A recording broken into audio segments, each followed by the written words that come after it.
আমরা খুব ভালোভাবে সিয়াম পালন করতে পারবো, আমাদের কনফিউশন গুলো দূর হবে এবং কারোর মধ্যে যদি কোনো জিজ্ঞাসা থাকে সেটাও আমরা কি করতে পারবো, আমরা সলভ করে দিতে পারবো ইনশাআল্লাহ। আসুন আমরা আমাদের নিয়তটাকে খালেস করে নেই যে আমরা কিছু দিনই কথা শিখবার জন্য, জানবার জন্য, নিজেকে আলোকিত করবার জন্য এখানে বসেছি। কারণ ইন্নামাল আমালু বিন্নিয়াত, যে কোনো কাজের রিওয়ার্ড দেওয়া হয়, প্রতিদান দেওয়া হয় নিয়তের উপর বেস করে। আমাদের নিয়ত যদি ভালো হয়, আমাদের এই পুরো সময়টা এটা ইবাদত হিসেবে গণ্য হয়ে যাবে। আলহামদুলিল্লাহ। আল্লাহ তাআলা আমাদের এই বসাকে, এই শোনাকে, এই প্রোগ্রামে অংশগ্রহণ করাকে আমাদের নাজাতের ওসিলা বানায়। আমরা সবাই আওয়াজ করে পড়ি আমিন। প্রিয় ভাইরা, মূল আলোচনাতে যাওয়ার আগে আমি ইন্ট্রোডাক্টরি একটা ডিসকাশন করব শুরুতে, এবং মূল আলোচনাটা বুঝবার জন্য এই ইন্ট্রোডাকশনটা বোঝা জরুরি। আমি আমার আলোচনা শুরুতেই সূরাতুল বাকারার একটা আয়াত তেলাওয়াত করেছি, 183 নম্বর আয়াত, এবং এই আয়াতটা আপনারা প্রায় শুনবেন। সিয়াম, রমাদান এই প্রসঙ্গ আসলেই এই আয়াত আলোচনা করে থাকেন।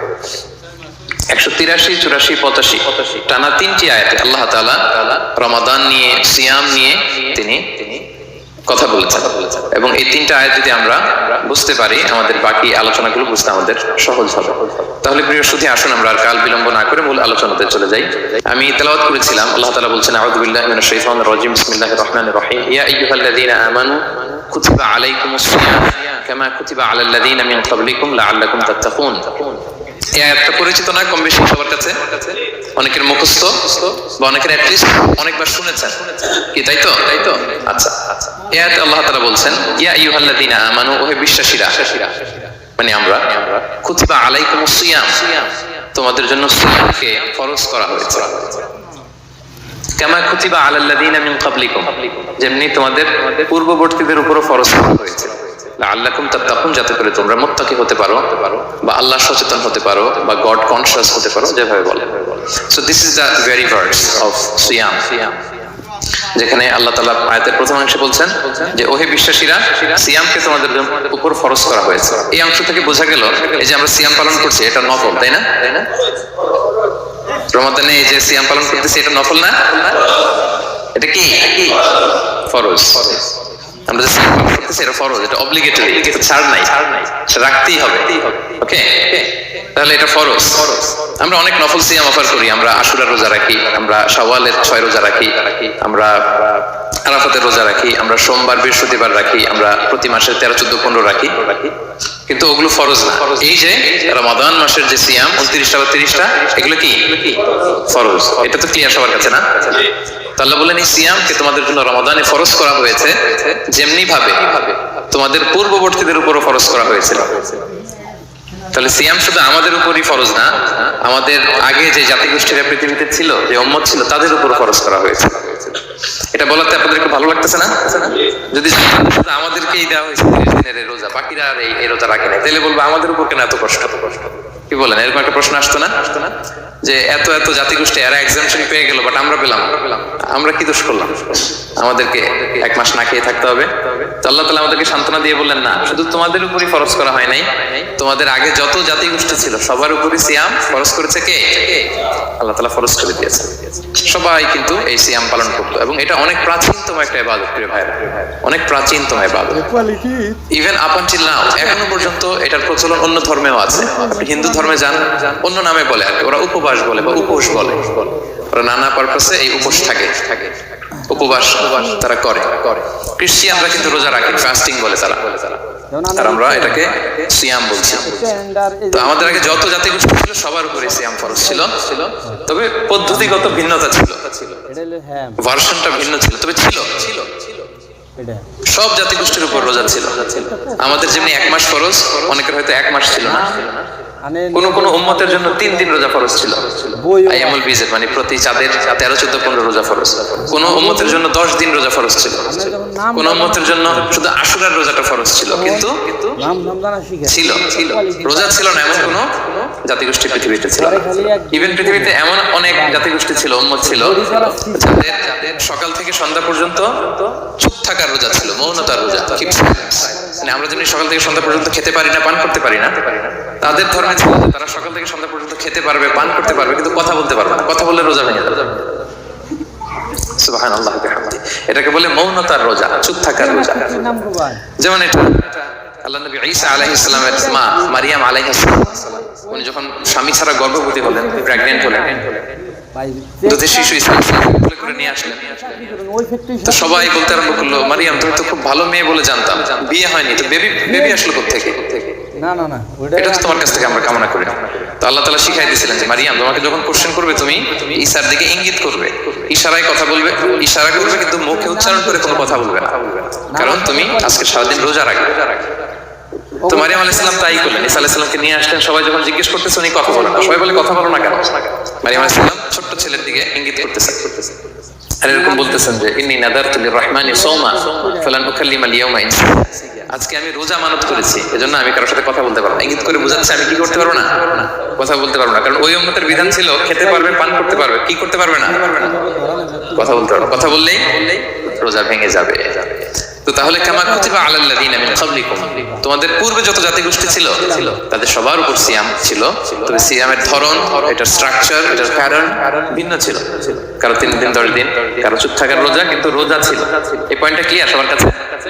এরপর আল্লাহ তাআলা বলছেন লাআল্লাকুম তাত্তাকুন, কেন এই সিয়াম ফরজ করা হলো, কেন এত আয়োজন, মাসব্যাপী না খেয়ে থাকার এই আয়োজন কেন? This is the prime objective of সিয়াম। এটা হচ্ছে রোজার প্রাইম অবজেক্টিভ। আল্লাহ বলছেন যে এটার মূল অবজেক্টিভ, উদ্দেশ্য হচ্ছে লাআল্লাকুম তাত্তাকুন, যাতে করে তোমরা মুত্তাকি হতে পারো, আল্লাহ ভীরু হতে পারো। এজন্য এই যে রোজা সিয়াম যে সাধন করছেন, পালন করছেন, আপনি এটা ফিল করবেন যে আমার তাকওয়ার লেভেলটা ডেভেলপ করতেছি কিনা, লাইনে গেলাম, আমার তাকওয়া বাড়তেছে কিনা। তাকওয়া হচ্ছে এই ফিলিংস মধ্যে আসা যে কেউ দেখে না কিন্তু আল্লাহ দেখে, কেউ দেখে না, সবার চোখকে ফাঁকি দেওয়া যায়, কিন্তু ফাঁকি দেওয়া যায় না একজনের চোখ। কার চোখ? আল্লাহর চোখ কিন্তু ফাঁকি দেওয়া যায়। এই জন্য শুধু সিয়ামের সাথে আল্লাহ স্পেশালি বলেছেন লাআল্লাকুম তাত্তাকুন, যাতে করে তোমরা মুত্তাকি হতে পারো। একটু খেয়াল করে দেখেন, এই যে রমাদানে আমরা মাঝে মাঝে একা একা রুমের ভিতরে থাকি, ঘরে থাকি, খুব তৃষ্ণার্ত। আমি যদি বোতল ভরা পানি আছে, 2 ঢোক পানি খেয়ে ফেলি, কেউ বুঝবে? আজকে বাসায় কেউ লুকায় পানি খেয়ে আসছে কিনা, খেয়ে আসছে না না খেয়ে আসছে, আমাদের চেহারা দেখে কি বোঝা যাচ্ছে বলেন তো? বোঝা যাচ্ছে না। আমি চাইলে ফ্রিজ থেকে বের করে মিনুম খেয়ে ফেলতে পারি, 100+ একটা ঢকঢক করে খেয়ে ফেললাম, এদিকে এসে রোজাদার সাজলাম, সবার সাথে ইফতার করলাম। কেউ ধরতে পারবে? পারবে না। তারপরেও আমরা খাই না। কেন খাই না? কারণ এই ফিলিংসটা আমাদের মধ্যে আছে। কেউ দেখে না, কিন্তু একজন দেখে। তিনি কে? লাআল্লাকুম তাত্তাকুন, রোজা তোমাদেরকে মুত্তাকি বানাবে। কেউ নাই, তারপর আল্লাহর ভয়ে আমরা খাই না। ওমর ফারুক রাদিয়াল্লাহু তাআলা আনহু রাতের অন্ধকারে লুকিয়ে লুকিয়ে মদিনার জনগণের খোঁজ খবর নিতেন। তো মাঝখান থেকে তিনি পেট্রোলিং করলেন, করে ফিরে আসতেছেন, হঠাৎ দেখলেন একটা প্রাচীর ঘেরা ঘর, ফজরের আগ মুহূর্তে ঘরের ভেতরে একজন বৃদ্ধা মহিলা আর একটা ইয়াং মেয়ে কনভারসেশন করতেছে। বাইরে থেকে আলতো আওয়াজে শুনতে পাচ্ছেন। কনভারসেশনটা এরকম ছিল, বৃদ্ধা মহিলা যুবতী মেয়েকে বলতেছে, মা তাড়াতাড়ি ওটের দুধ দহন করে পানি মিশায় তাহলে মদিনার বাজারে অনেক দামে বিক্রি করা যাবে। ওমর ফারুক কাউকে দেখতে পাচ্ছেন না, শুধু শুনতে পাচ্ছেন কনভারসেশন। তো মেয়ে বলতে আরম্ভ করলো যে মা আপনি কি জানেন না ওমর ফারুক বিধান জারি করেছে, কেউ যদি দুধের সাথে পানি মেশায়, এটা যদি প্রমাণিত হয় তাহলে কঠিন শাস্তি দেওয়া হবে। তো মা বলতেছে, আরে পাগলি মেয়ে, বোকা মেয়ে, গভীর রাত, এখানে ওমরও নাই, ওমরের পাইক পেয়াদা সৈন্য সামন্ত কেউ তো নাই, এই তো সুযোগ আমাদের, দিস ইজ দ্য টাইম, দুধের সাথে পানি মেশা। তো তখন যুবতী মেয়েটা একটা চমৎকার উত্তর দিয়েছিল, খেয়াল করে শোনেন। তখন মেয়েটা বলেছিল, মা ইয়া উম্মি লাউলা রাআ উমারু লা রাআ রাব্বু উমার, মানে হে মা, ওমর যদি নাও দেখে, ওমরের রব আল্লাহ কিন্তু দেখে। সুবহানাল্লাহ। প্রিয় ভাইরা, দিস ইজ তাকওয়া। এই যে ফিলিংসটা নিজের মধ্যে, এই চেতনাটা, এটা তাকওয়া বলে। কেউ দেখে না, কিন্তু কে দেখে? আল্লাহ দেখে। তাহলে লাআল্লাকুম তাত্তাকুন, রোজা রাখলে তোমাদের মধ্যে তাকওয়া বাড়বে। এরপর আল্লাহ তাআলা বলছেন আইয়ামা মা'দুদাত, এটা সুনির্ধারিত কয়েকটা দিন তোমাদের রোজা রাখতে হয়, 29 দিন বা 30 দিন। ফামান কানা মিনকুম মারিদান আও আলা সাফার, এই রমাদানে তোমরা যদি কেউ অসুস্থ থাকো অথবা সফরে থাকো, তাহলে কিন্তু তোমরা চাইলে রোজা ভাঙতে পারবে। তবে ফাইদাতুম মিন আইয়ামিন উখরা, অন্য সময় তোমাদেরকে গুণে রাখতে হবে যে কয়টা ভাঙছিলাম। লেটস আমি অসুস্থ থাকার কারণে 5টা রোজা ভেঙে ফেলছি, আপনি গুণে অন্য সময় 5টা কি করতে হবে? কাজা করে নিতে হবে। এটা বুঝতে পারছেন না সবাই? আর ওয়ালাল্লাযিনা ইউতিকুনাহু ফিদিয়াতুন তুআমু মিসকিন, আর যাদের সক্ষমতা নাই তারা ফিদিয়া দিবে। তারা কারা? তারা হচ্ছে লেটস সে কারো বয়স হয়ে গেছে 100 105, এরকম অনেক মুরব্বী থাকে না, যে অনেক বয়স হয়ে গেছে, জীবনের শেষ সময় চলে আসছে, কাউকে চিনেও না, খাবার দিলেও খেতে পারে না, এইরকম বয়সে যারা পৌঁছে যায় তারা ফিদিয়া দিবে, প্রতিটা রোজার কারণে 2 জন মিসকিনকে খাওয়াবে। এই বিধানগুলো আমি সামনে বলবো। ফামান তাতাওয়া খায়রান ফাহুয়া খায়রুল লাহ, ইচ্ছাকৃত কেউ যদি ভালো করে এটা তোমাদের জন্য ভালো, ওয়া আন তাসুমু খায়রুল লাকুম ইন কুনতুম তা'লামুন, তবে তোমরা যদি রোজা রাখো এটাই তোমাদের জন্য শ্রেষ্ঠ। যদিও সফরে রোজা ভাঙা যায়, অফিসে হলে রোজা ভাঙা যায়, কিন্তু রোজা যদি রাখা যায় ওইটা শ্রেষ্ঠ। আপনি পরে কাজা করতে পারবেন ঠিক আছে, কিন্তু রমাদানের রোজার যে ফজিলত ওইটা কি পাবেন কোনোদিন? বলেন বলেন, পাবেন না, পাবেন না। এরপর আল্লাহ তাআলা বলছেন শাহরু রমাদান আল্লাযী উনজিলা ফীহিল কুরআন, রমাদান এমন মাস যে মাসে কোরআনকে নাযিল করা হয়েছে, অর্থাৎ এই মাসে কোরআন আল কারীমকে নাযিল করা হয়েছে। হুদাল লিন-নাসি ওয়া বাইয়িনাতিন মিনাল হুদা ওয়াল ফুরকান, এটা মানুষের জন্য হেদায়েত, হেদায়েতের সুস্পষ্ট বর্ণনা এবং the criterion between right and wrong, আল ফুরকান সত্য মিথ্যার পার্থক্যকারী। ফামান শাহিদা মিনকুম শাহরা ফালিয়াসুম, আল্লাহ বলছেন যে ব্যক্তি এই মাসটা পায়